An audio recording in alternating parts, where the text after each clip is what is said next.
Makin cakep nih.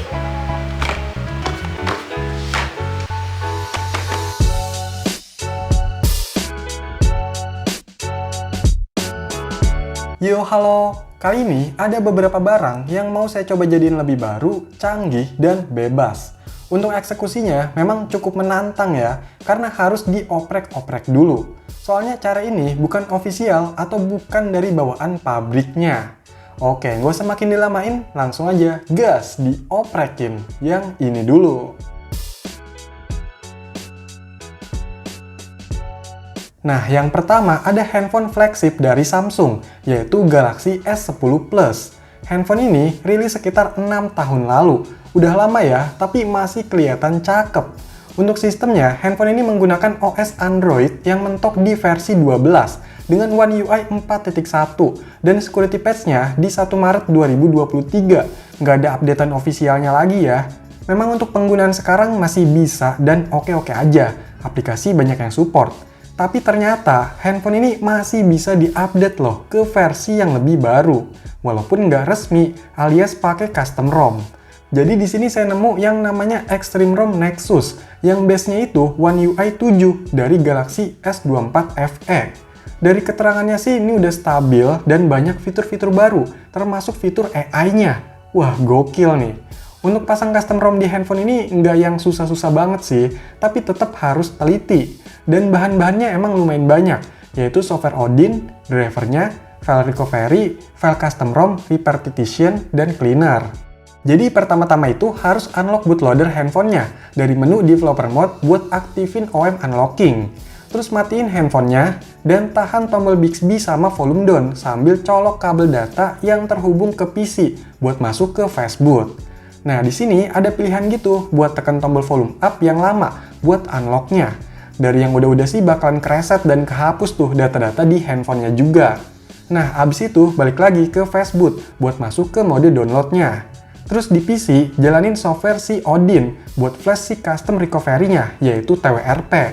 Nah, di sini tinggal pilih aja file TWRP di bagian AP, terus tekan flash dan beres. Ribetnya di handphone ini semua tombol harus ditekan ya buat keluar dari mode downloadnya ini. Oke, berhasil nih installnya. Kalau dari tutorialnya, ada beberapa ritual sebelum pasang custom ROM-nya. Yang pertama pastinya backup dulu dong buat jaga-jaga. Habis itu baru web format data dan factory reset juga. Terus install file repartition dan disusul file cleaner-nya juga. Kalau udah, baru deh install file ROM-nya sampai selesai. Terus web cache Dalvik-nya dan reboot sistemnya. Semoga nggak bootloop nih. Dan berhasil. Ya, jadi inilah penampakannya. Jadi seger gini ya rasanya. Kalau cek di settingnya, ini ternyata bener pakai One UI 7.0 dengan OS Android versi 15 loh. Terus patch security-nya ada di 1 Juli 2025. Untuk aplikasi bawaannya ini dikit ya, kerasa bersih dan lebih lega nih storage-nya. Dari Samsung atau pihak ketiga ini minim banget. Bahkan rombongan Google aja disikat nih. Tapi tenang, Google Service ada kok. Terus ini udah root pakai kernel SUNext yang lebih aman ya buat bypass aplikasi biar nggak kedetek dan bisa tetap berjalan. Untuk pemakaian beberapa hari ini saya ngerasa masih oke-oke aja. Malah jadi asik karena berasa punya handphone baru dan kekinian. Secara performanya kerasa stabil, bahkan kalau tes benchmark di Antutu, skornya jadi naik 650 ribuan. Terus untuk tampilannya ini memang berasa One UI-nya cakep, bikin saya suka dan betah karena menurut saya menarik dan cukup banyak kostumisasinya. Apalagi install Good Lock, makin banyak nih yang bisa diatur. Terus yang gokil itu fitur AI-nya, ternyata beneran ada. Misalnya buat hilangin objek di foto, ubah coret-coretan jadi gambar yang keren, transcribe audio, dan lain-lain itu bisa dipakai. Paling untuk kekurangan atau bugnya yang saya temuin itu di kamera. Pas pindah lensa muncul glitch warna hijau gitu. Terus face unlock-nya nggak bisa. Dan harus download banyak aplikasi dasar karena saking bersihnya ini ROM. Tapi menurut saya masih bisa dimaklumi dan bisa terbayarkan sama kelebihan yang lainnya. Lanjut, yang kedua, di sini ada handphone lokal yang dulunya lumayan populer banget komunitas opreknya, yaitu Smartfren Andromax A. Ini termasuk handphone 4G murah di zamannya, sekitar 9 tahun lalu. Bahkan ada juga yang bisa dapetin handphone ini secara gratis, karena promo dari operatornya gitulah. Nah, karena handphone ini murah dan bundlingan operator juga, pastinya ada beberapa keterbatasan.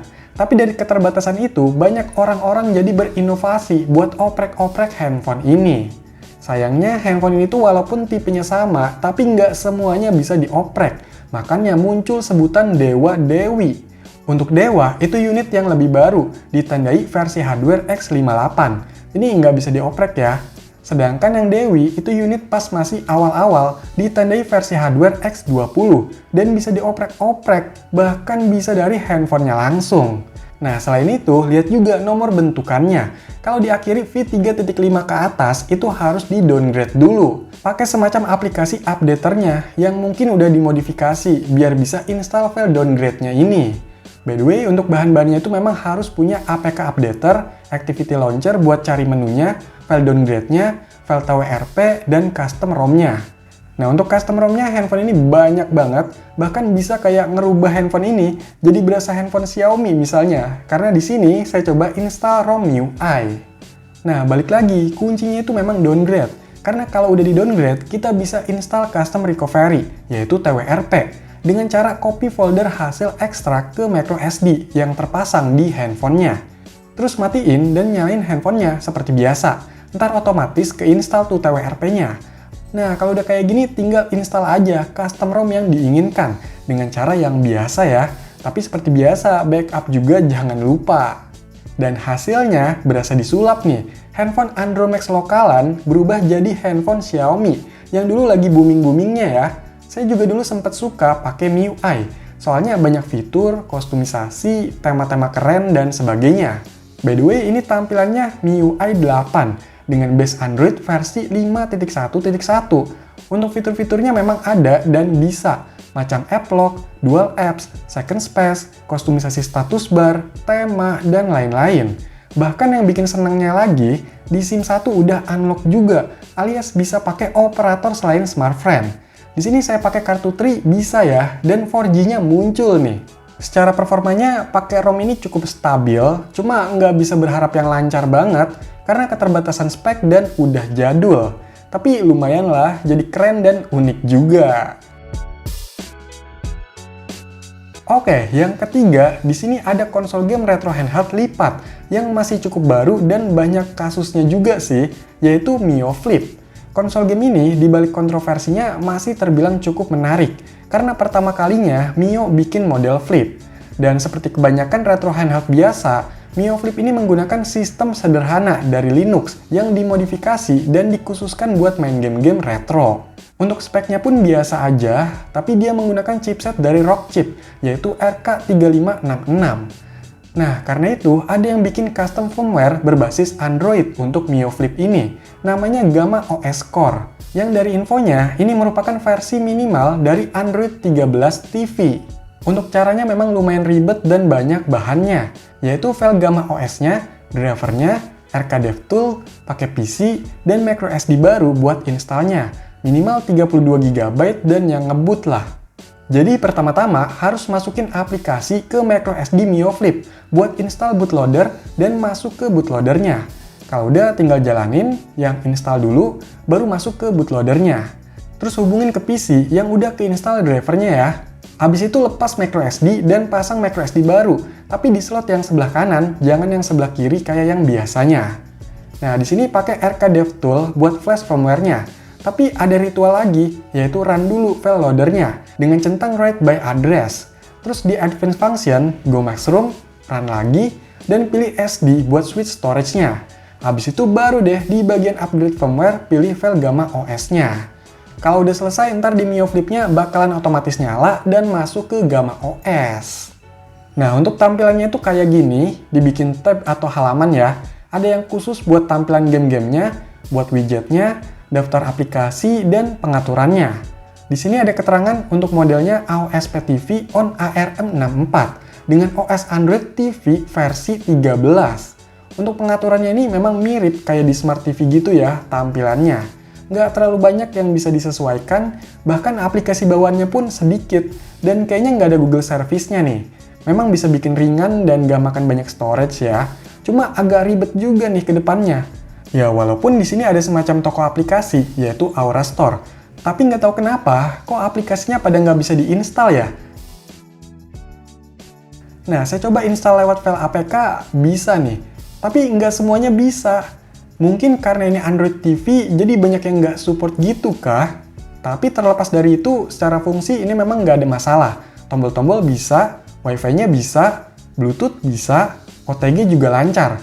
Buat main game di sini pakai RetroArch dan beberapa emulator lain, yang tentunya versi Android.